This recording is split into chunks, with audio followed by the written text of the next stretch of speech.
young, and I had a girlfriend that I went to school with, and her mother was making marmalade in her cellar. She had a cooker down there, and she was making it and selling it. Anything to make money, you know. And she had Cornell do the recipe for her in a large amount. And she needed a couple of people to help her. So I met her daughter. She said, "You want to come and help my mother?" And I said, "Sure." She said, "She'll pay you." So I went there, and I worked 2 or 3 hours a day, helping her cut the orange and lemons up, you know. And she had a little machine that she would put them through so they'd be sliced thin. And I helped her do that. And then she bought a factory on Charlie Avenue. And I helped her then. And she made money in that with that marmalade. Her name was Martha. I can't think of her last name. Martha something. But that's how we made money. We had to use our brains and start something, you know. And even if we only made a little bit, it was something. Mm-hmm. Yeah. And we never had to go on welfare anyway. We managed somehow. Yeah. We had to learn. I had to learn how to cook cheap. And at home, when I was home, my father worked. He made pretty good money, you know, and we'd have roasts on Sunday, I can remember. We'd have a nice Christmas with a big roast of beef and stuff like that. Good food. And he grew a lot of vegetables, so he had a garden, and he grew a lot of vegetables. And my little brother and I had a cart, and we had to go and sell those vegetables to the neighbors. And I had to learn how to weed before I was 10 years old. And my father showed me the weeds, and I had to show my little brother the weeds. And that's how I learned how to garden, see? We had corn. We had the first gold man corn around there. And the people just swarmed. They wanted it. We didn't have grow enough for them.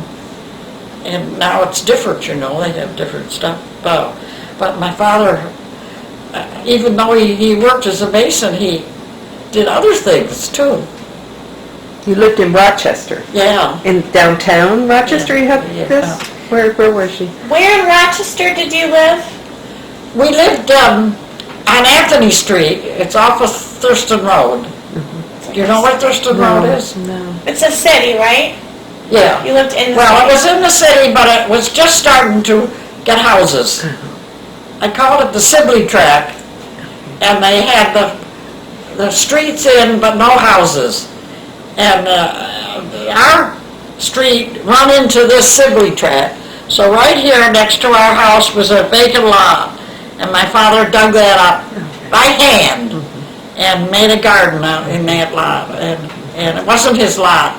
It wasn't ours. We had a barn on our house, a small barn, and in the back we had a grape arbor. It was kind of nice in the summer. We had seats under there and that.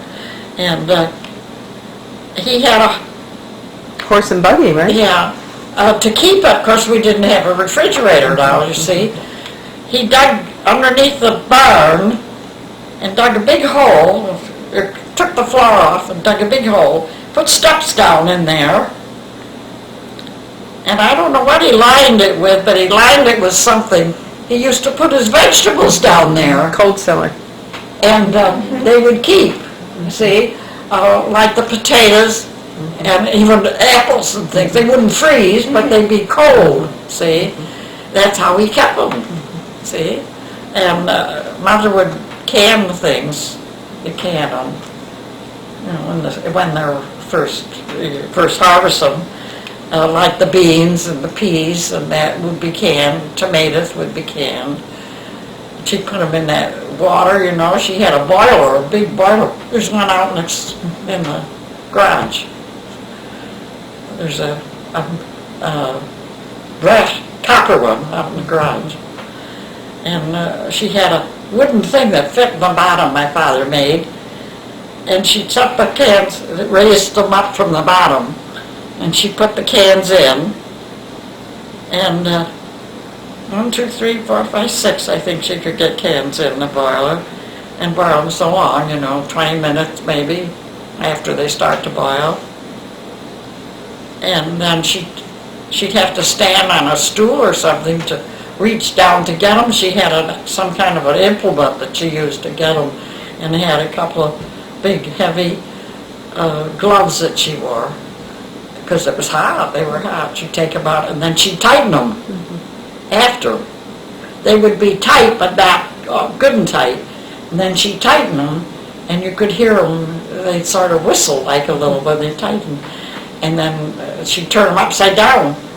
And if they leaked, well, then she had to do it again, see? That's how we kept them. If they leaked, then they wouldn't keep.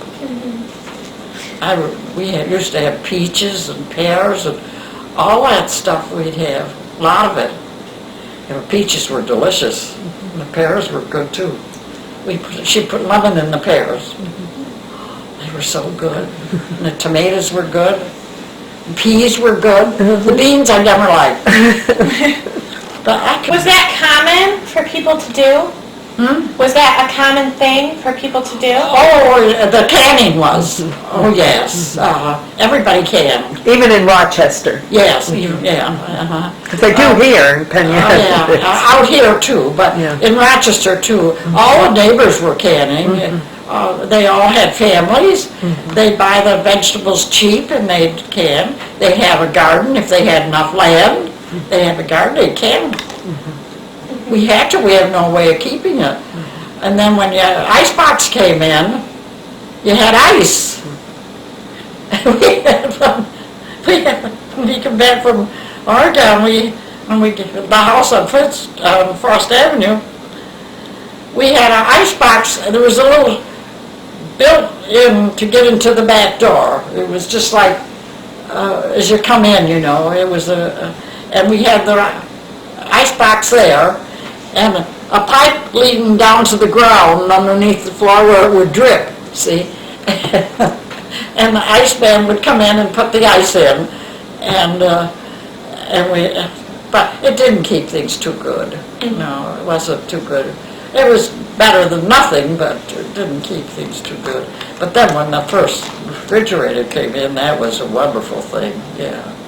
And the electric refrigerator, and the gas stove. I can tell you about a stove I had. When we come back from Oregon, and my husband knew this man that made the Stirling stoves. He'd worked with him for a while. He came to visit us, and then we didn't have very little furniture, see. So I had a gas plate, 3-burner gas plate, and there was an oven that fit on top of it. It was loose, see. So I said, he came for dinner. So I made a cake. And I put it in that oven. I've never done it before. That was the best cake I ever made, I think. The man thought it was wonderful. He said, well, what kind of a stove did you use? So we took him in the kitchen and we showed what we had. I had it on wooden orange crates, because we didn't have much furniture. He said, you cooked it in that oven? I said, yes. What do you suppose happened the next day? He sent us a stove. A gas stove. It had 3 burners, I think, here, and the oven was attached to it. It'd come like this, see? He sent it, gave it to us. Wasn't that wonderful? Mm-hmm. Yeah. That cake really reaped big dividends. Must have been a great cake. Well, he liked my husband.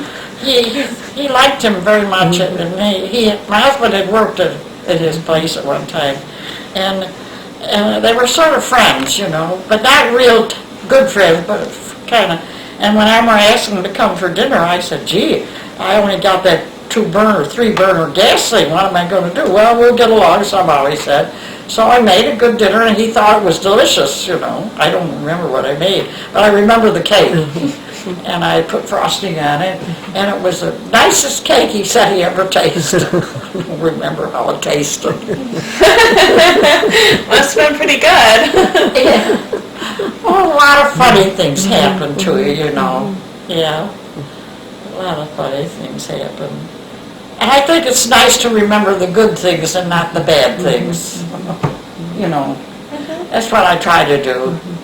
Of course, when you get older, you live in the past a lot, you know. You think about what happened years ago and so on. I think you live in the past a lot. But I try not to do too much that. I think I'm going to think of just the good things that's happened, you know. And there were some bad things too, but, you know, I don't want to think about those things anymore. They're gone. They're gone.